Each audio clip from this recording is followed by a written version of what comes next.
Diolch yn fawr. Thank you very much. It's really great to be here today, and thank you so much for the interesting papers so far. It's really great to hear such a great range of papers. So beginning this session is Takashi Onuki. Takashi is an associate professor at the Department of English Literature in Tohoku University, Japan. His interests include British literature in the 20th century, literary cultural studies, and Raymond Williams. He has published Towards My Socialism, Raymond Williams in the 20th Century British Culture, co-edited Keywords for Our Culture and Society, and Affections and Struggles in the 20th Century British Culture, and has also co-translated writings by Raymond Williams, Frederick Jameson, and Edward Said.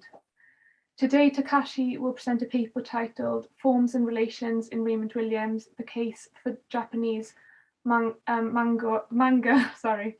If you have got any questions for Takashi, please leave them in the Q&A section or in the chat. We'll get to the questions after both speakers have presented their papers. Over to you, Takashi. Thank you.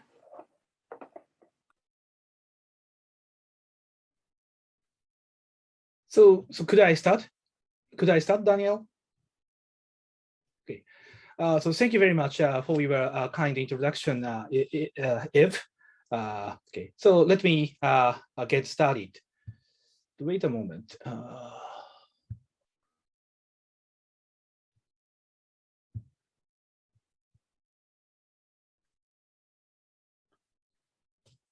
So Daniel, can you see my slide on your screen? Yes, I can see that, Takashi. It all works. So let me stand up. So to change a mode of speaking from Japanese to English. So can you hear me, Daniel? No problem? Yes, no problem. Okay, so let me get started.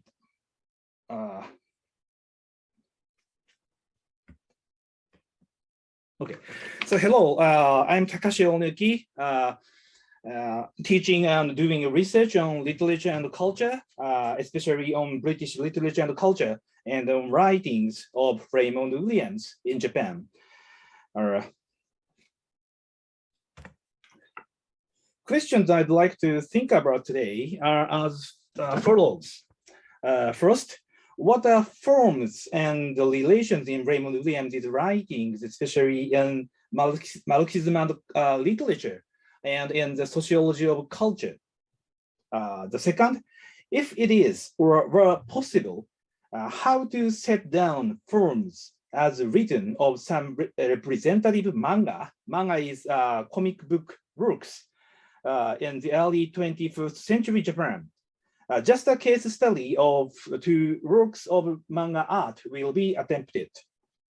Third, while doing a sociology, not the sociology of culture, where is she or he located in society?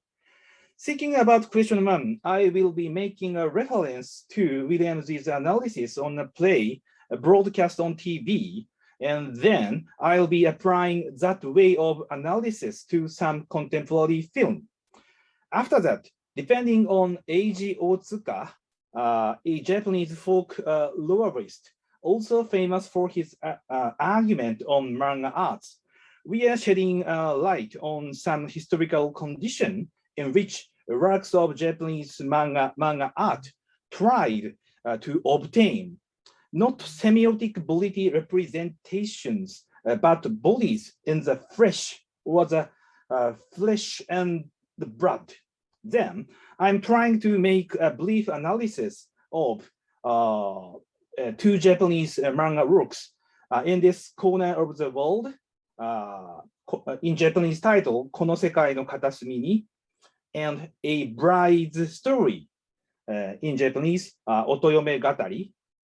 Up to the third question, I will be running out of time, and so the third question will be discussed very quickly with passing references to Williams' writing, especially to his novels. All right. In understanding forms and relations in Raymond Williams, the following passage from Marxism and literature would be helpful.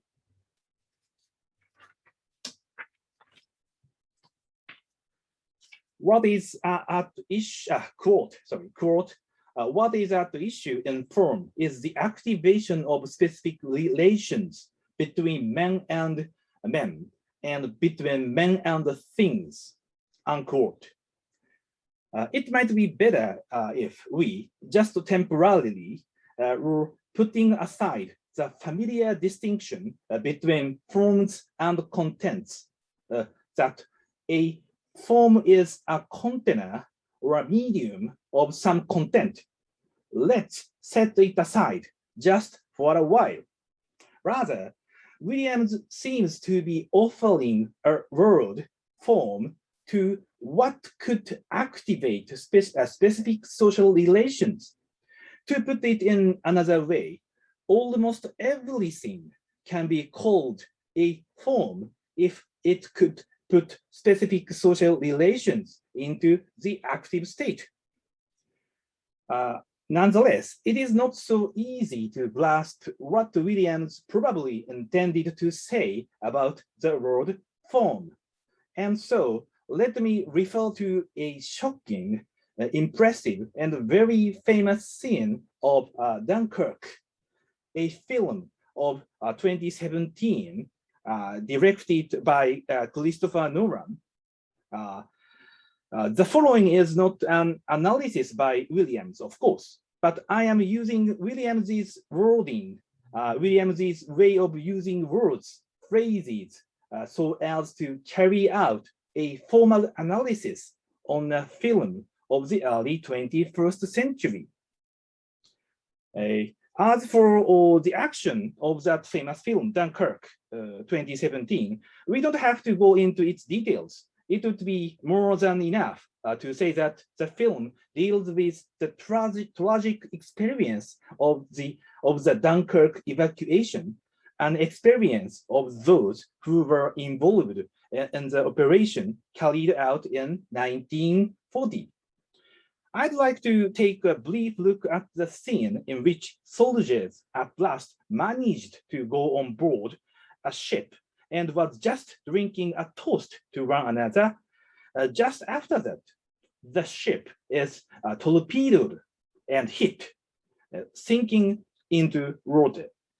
A cabin is filled with water in a few seconds, literally. Soldiers and nurses are drowned in water in a few seconds, whereas the camera, at the same time, the camera continues to record their being drowned. As the writer of its film script and the director of the film, Nolan, remarks as follows.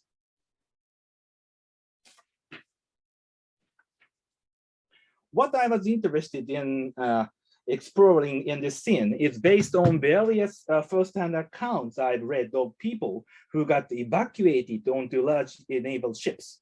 They were put down in the hold to maximize the number of people they could get on one ship. But of course, what this means is if the boat was bombed, these ships would go down very quickly.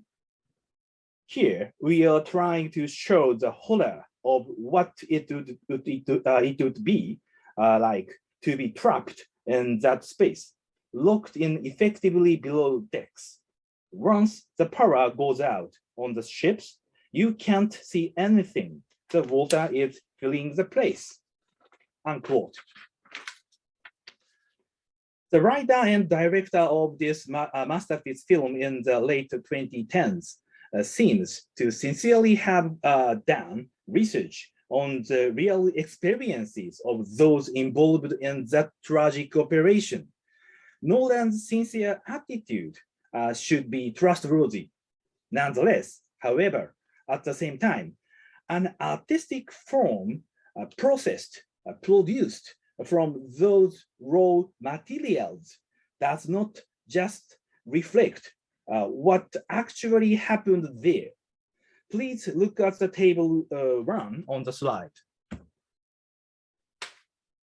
In that scene, as the table 1 on the slide shows, the difference in terms of forms is closely connected with the difference in terms of relations. The way in which the camera is working cannot be separated from the way in which soldiers and nurses are coming to death in a minute in the sunken ship. The camera in the film Dunkirk is a part of the form. As human bodies, their physical conditions also can be classified as a part of the form. The form of the scene consists not just of the camera, but also of human bodies being drowned. And in Williams's writing, forms are always historical.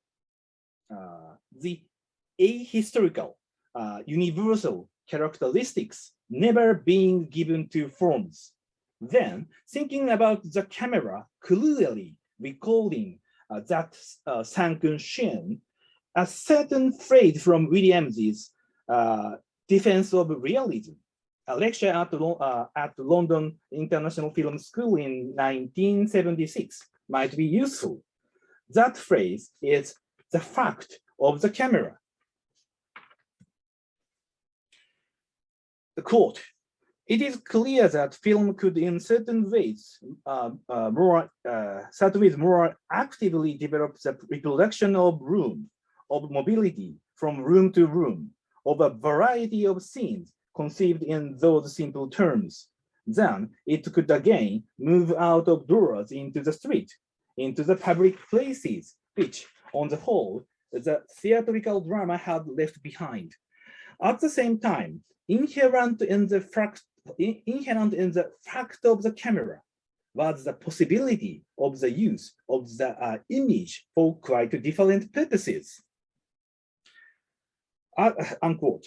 As far as Williams's vague, not so completely clear intention is probably concerned, the fact of the camera should not be given the universal definition.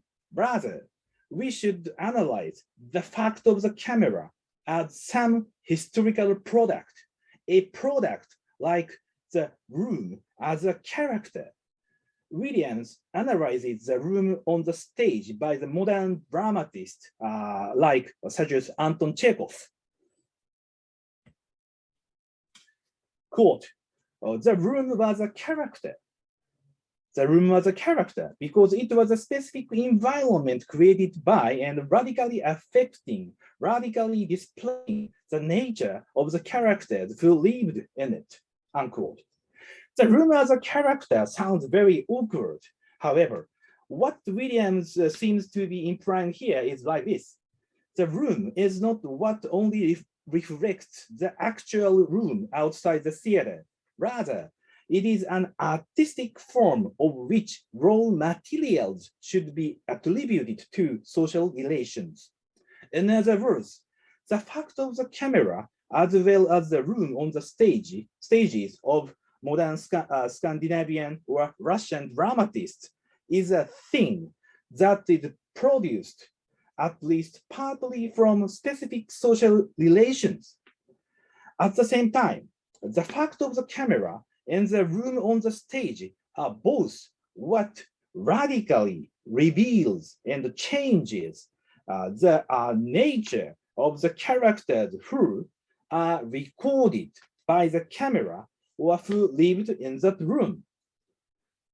Put differently, they themselves are also a character.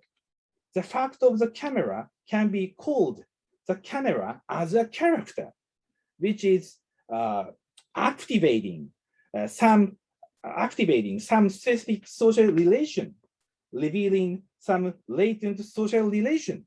That is a relation in which the camera becomes, in a way, superior to human bodies, is revealed. A relation between humans and things is certainly activated in the film Dunkirk. And let me just mention that the camera as a character or the fact of the camera is, of course, some historical product, and that its historical aspect is mentioned by Williams as he is successfully setting down the movement of the camera and bodies in a classical expressionist film, Wild Strawberries, directed by Ingmar Bergman, and its text being also by Bergman. Next, please let me examine the process in which the fact of the camera has played a little different role in manga. Manga is, again, a comic book arts in Japan.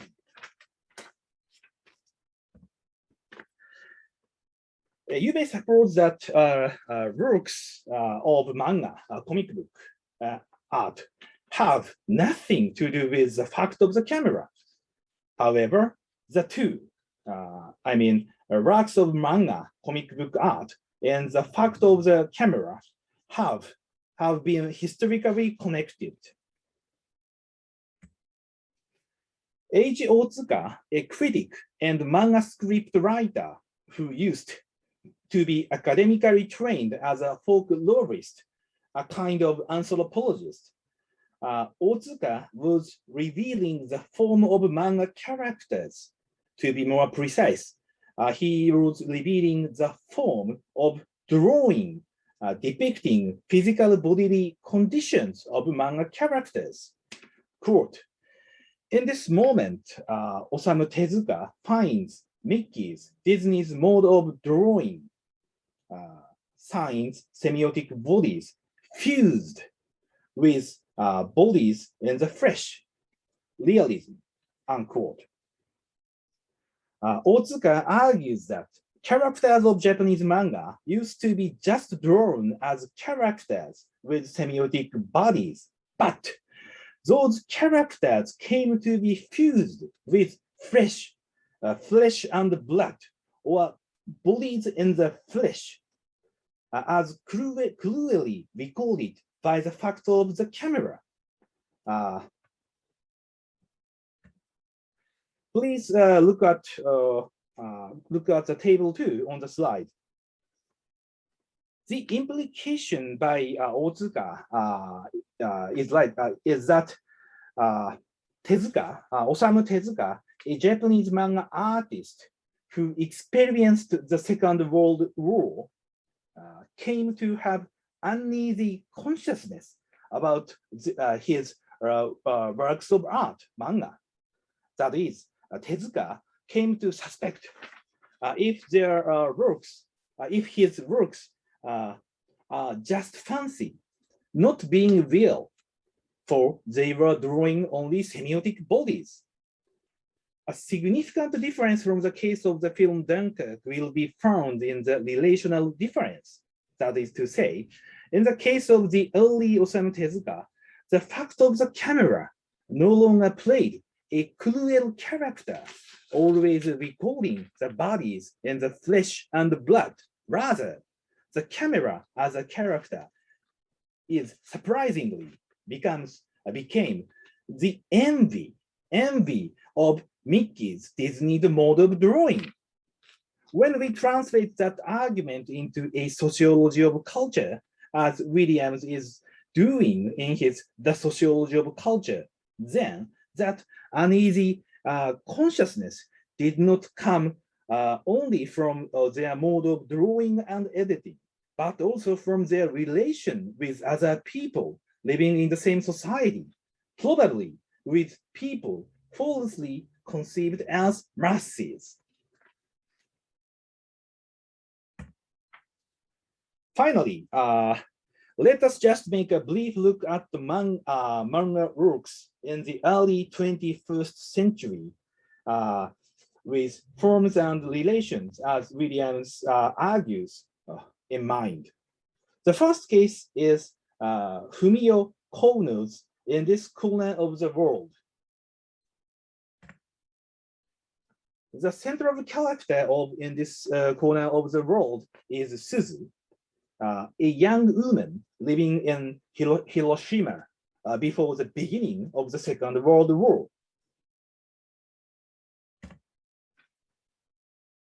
In December of 1943, the year of Showa 18, the family of Suzu is given an offer of some arranged marriage, letting her get married with Shusaku, a young man working for the managerial department of Imperial Japanese Navy. Shusaku and his family are living in Kure. Kure is a city of naval port next to Hiroshima.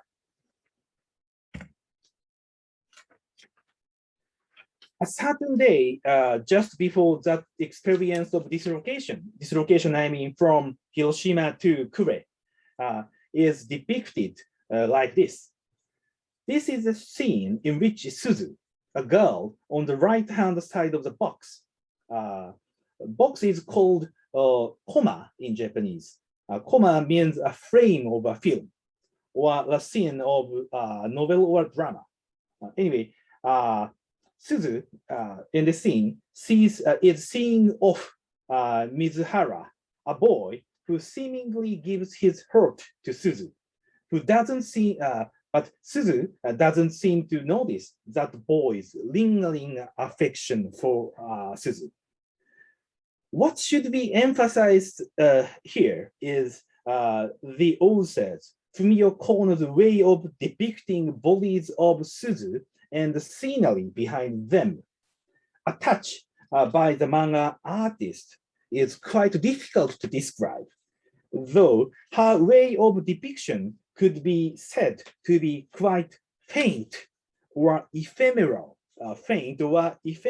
indeed. A very quick analysis of in this corner of the world is like this. Please take a brief look at the slide. The point is that the relation of drawing manga works with the fact of the camera greatly changed from the time when postal manga artist Osamu Tezuka created a new form. Now, in the early 21st century Japan, the mode of manga does not aim at identifying with the camera as a character. The fact of the camera is again a cruel character, revealing and activating a social relation in which people are too strongly obsessed with physical appearances, damagingly permeating a society in Japan. And the mode of drawing in manga is consoling people injured by the fact of camera.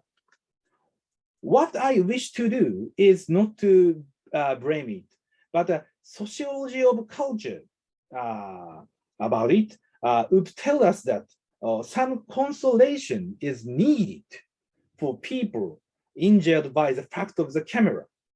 And a new form produced from that social experience of excessive obsession with bodily appearances, for instance, was arising.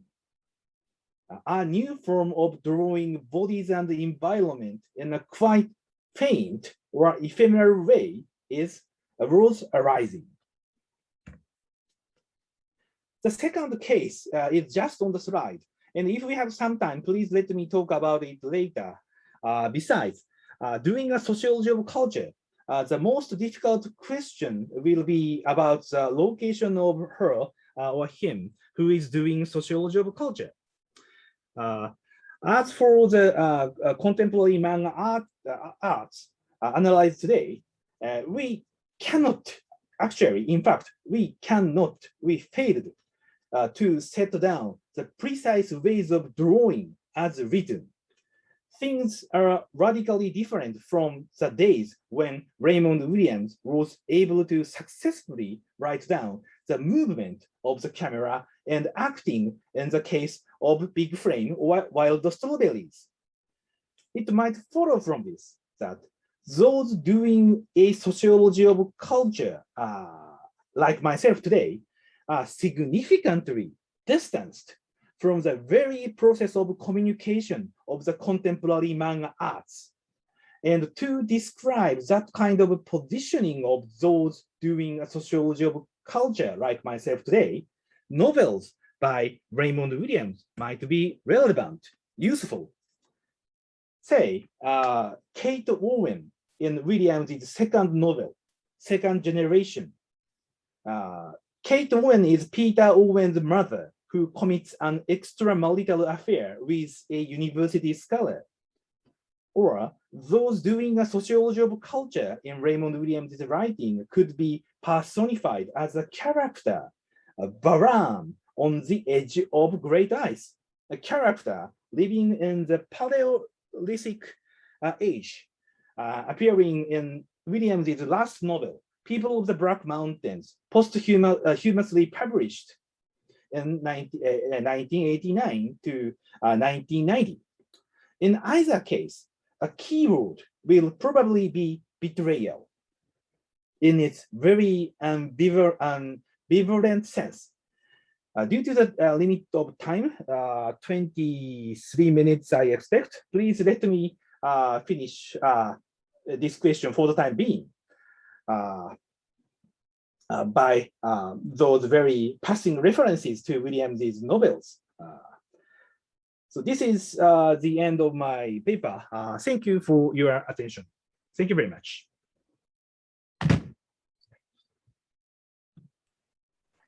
Thank you very much, Takashi. That was very, very interesting, and we'll have an opportunity to speak more about the paper after we've heard the next one, so thank you again. Next up, we have Asako Nakai. Asako is a professor at Hitotsubashi University, Tokyo. Her latest book, Becoming of We, the People, is about modernist historiography, featuring Joseph Conrad, Virginia Woolf, and C.L.R. James. She translated Margaret Evans' short story, The Long Fisherman, included in Shantara Kono's edited collection, The Dark World, Welsh Stories. Today, Asako will present a paper titled Intention and Agency in the Television Age, Raymond Williams' Television and Edward Said's Beginnings. If you've got any questions after hearing this paper, please leave them in the Q&A or in the chat. Over to you, Asako. Thank you very much. Thank you so much for this kind introduction. I want to share my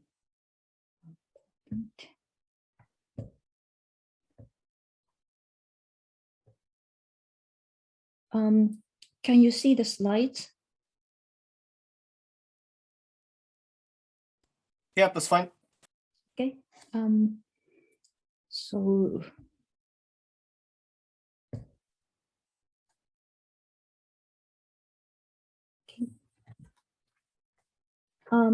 so this is the title of my paper today, Intention and Agency in the Television Age.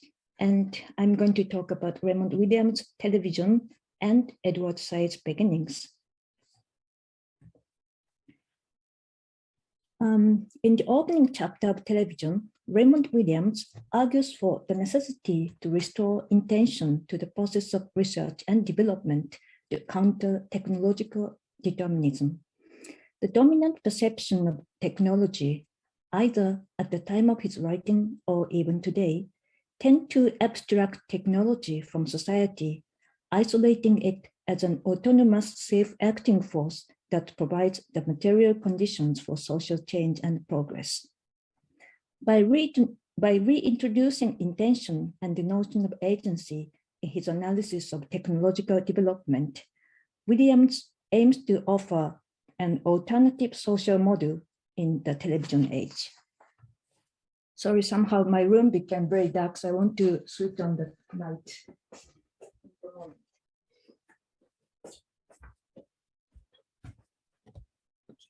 We continue. Williams' argument for intention reminds me of Edward Said's 1975 book, Beginnings, which is subtitled Intention and Method. Said might not have discovered the importance of Williams' work until he wrote Orientalism, in which he made several very positive references to Williams. Also, throughout his academic career, Said seems to have focused on traditional media such as literature and classic music, and have hardly paid attention to what were often regarded as mass culture products. Reading Williams' television, however, it has occurred to me that Said's beginnings could be put into the context of the advancement and diffusion of media technology with which Williams was more directly tackling.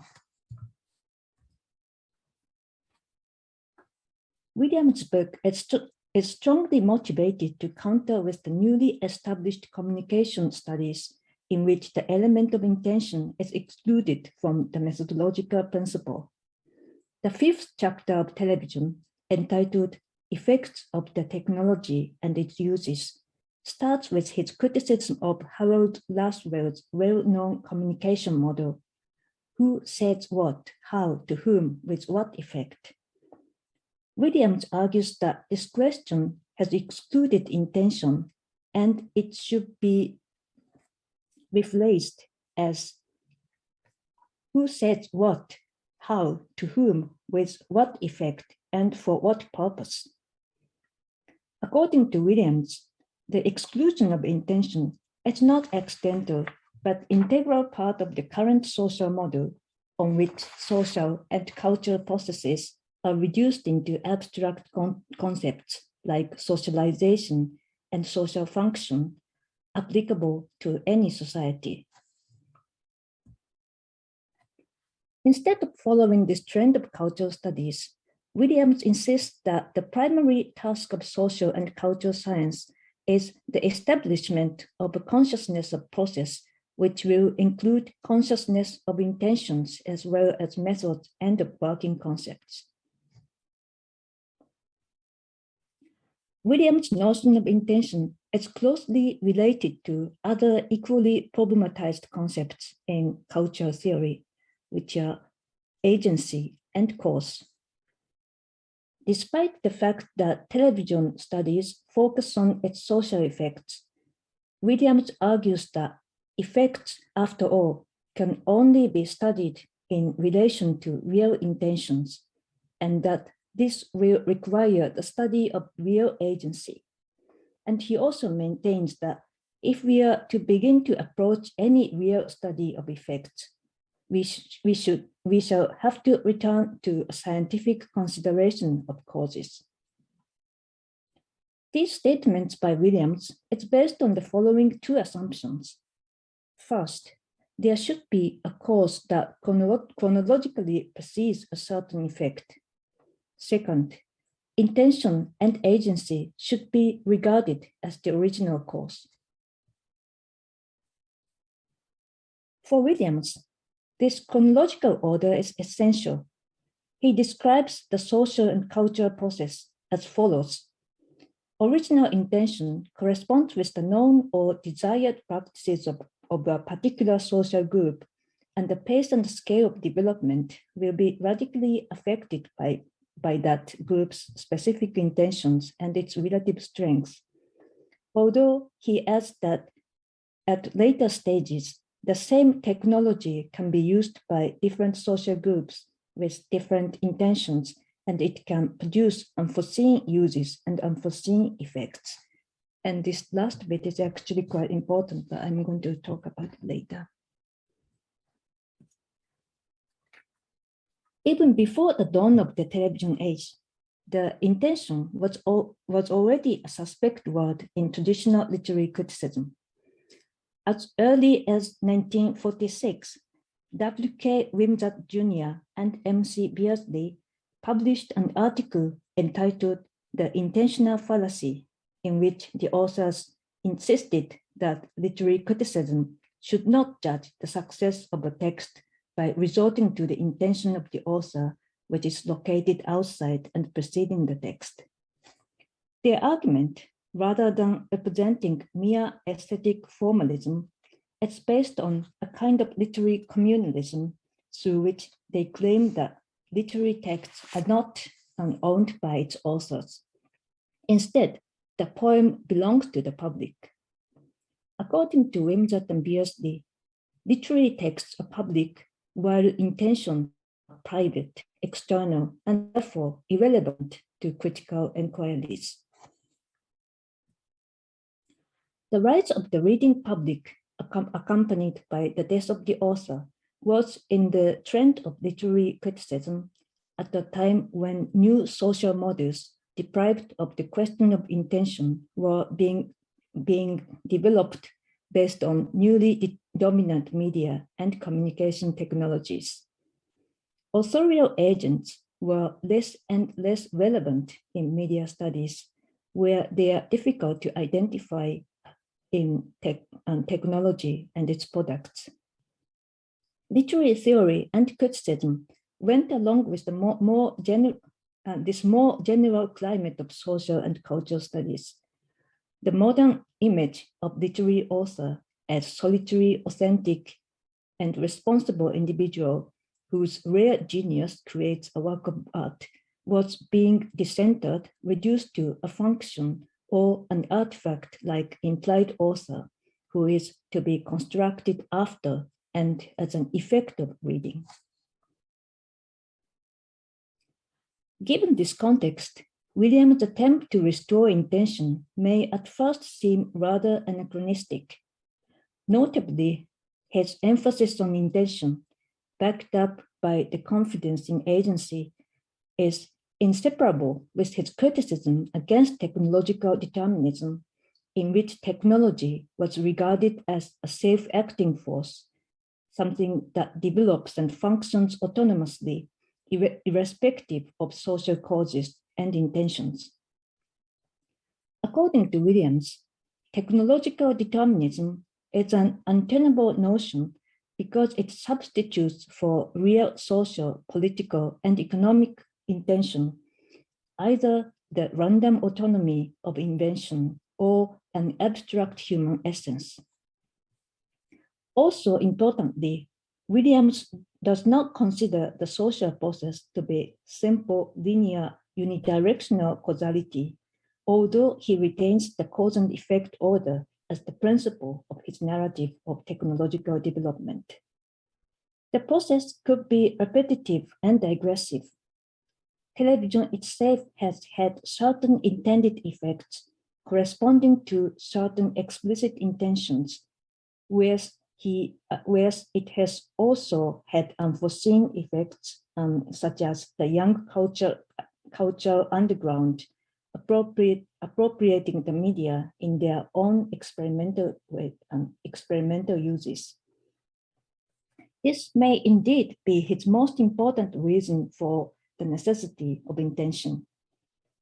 Only by assuming the original intention and agency, one could actually discuss other intentions and agencies produced as unexpected effects, which would digress from or consciously or intentionally counter the original.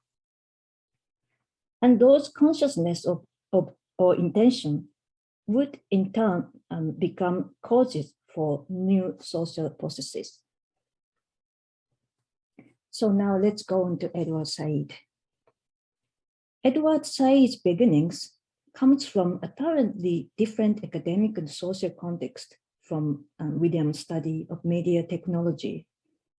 Using a passage from Vico's New Science as its epigraph, Said's book consists of a curious mixture of conflicting ideas: the humanist tradition of modern philology versus the structuralist and post-structuralist skepticism over human agency and other humanist values. Yet it is this unresolvable conflict within Said's formulation of a beginning idea that gives the basis of a social model which is similar to the one presented by Williams. The concept of beginning, as defined by Said, is closely associated with such concepts as time or chronological order, action, intention, and author and authority, as seen in these quotations on the slide. I just read out just one sentence, which sums up everything. The beginning then is the first step in the intentional production of meaning. Also importantly, Said stresses the distinction of his preferred term beginning from the similar term origin. So Said says, I use beginnings as having the more active meaning and origin the more passive one. Thus, X is the origin of Y, while the beginning A leads to B. The chronological order is important inside as well. Whereas origin is something that may be reconstructed retrospectively from the effect, beginnings necessarily precede their consequences. By the word intention, Said means an appetite at the beginning intellectually to do something in a characteristic way, either consciously or unconsciously. So you see Said's vocabulary like intention, intellect, purpose, and production reveals his strong trust in human agency and action, even though he sometimes uses such ambiguous words like the unconscious. Unlike Williams, whose idea of agency is primarily collective and social, Said is based on the literary concept of the individual author endowed with fundamentally patriarchal authority. The idea probably inherited from Vico's principal hypothesis that patriarchy and the familial system had given the foundation to human civilization. Nevertheless, Said tries to build up a social model by reintroducing the concept of repetition. Literature, which is for Said an inexhaustible source for social study, should be considered as an order of repetition, not of originality. But more importantly, it should be an eccentric order of repetition, not one of sameness. This does not only deconstruct such dualities as the original versus the derivative, but also reconstitutes an idea of totality. Eccentric is used in order to emphasize the possibilities for difference within repetition. They are really terms used to describe irregularities of varying degrees and qualities within writing as a whole. Specific authors and their works produce difference within repetition, but it can also be considered as irregularities within writing as a whole. In this context, Said refers to Foucault's notion of author as function, suggesting that the idea of writing as a whole is close to the Foucauldian discourse. However, even in beginnings, Said criticizes Foucault for reducing human agency into a little more than a constituted subject, a speaking pronoun, which is Said's own words. In Orientalism, he openly declares that he doesn't support Foucault's notion of author function, saying that unlike Foucault, he believes in the determining imprint of individual writers upon the otherwise anonymous collective body of texts. Said's reintroduction of individual agents used to be considered a theoretical contradiction, since the idea is apparently based on the assumption that the agents must stand outside the dehumanized system of Orientalism, so that there is still space for them to counter the system. However, the spatial metaphor outside, even though the metaphor is a widely used currency in culture theories, is misleading because Said himself articulates his thought mostly in temporal terms: beginning, repetition, lateness, and ending. In beginnings, Said also insists that beginnings inaugurate deliberately other production of meaning, and it is another work rather than one in a line of descent from X or Y. We could also suspect that behind these statements there is a shadow of T.S. Eliot, arguably a common parental figure of Said and Williams. T.S. Eliot famously says, the existing monuments form an ideal order among themselves, which is modified by the introduction of the really new work of art among them.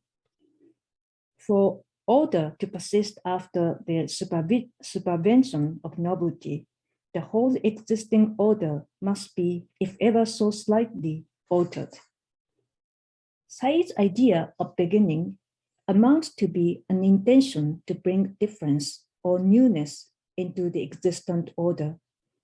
The wholeness persists precisely because it allows to be modified and altered by the introduction of newness.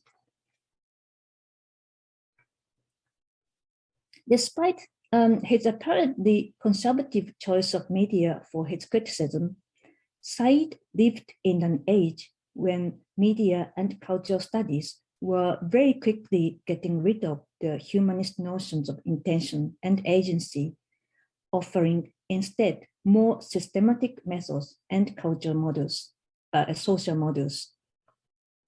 In addition of Vico and Foucault, Joseph Conrad is a recurrent key figure in Beginnings, whose complex narratives embody the Foucauldian notion of the centered subject. Incidentally, while Said was working on the book in the late 1960s and early 70s, Francis Coppola was making this extravagant film on the Vietnam War, borrowing the basic story and concept from Conrad's Heart of Darkness. Coppola's ambition was to establish the auteur film in Hollywood by rather contradictorily making full use of such things as the capital of film industry or the latest filmmaking technology of the time, and the division of labor system of film production devised by himself. It looks as if the question of author became all the more acute because of its impending loss. What is an author was indeed a central question that constituted the structure of feeling in literary, theoretical, cultural, and media discourses of the time, and Said, as well as Williams, was an integral part of that structure. Thank you so much. This is the end of my presentation.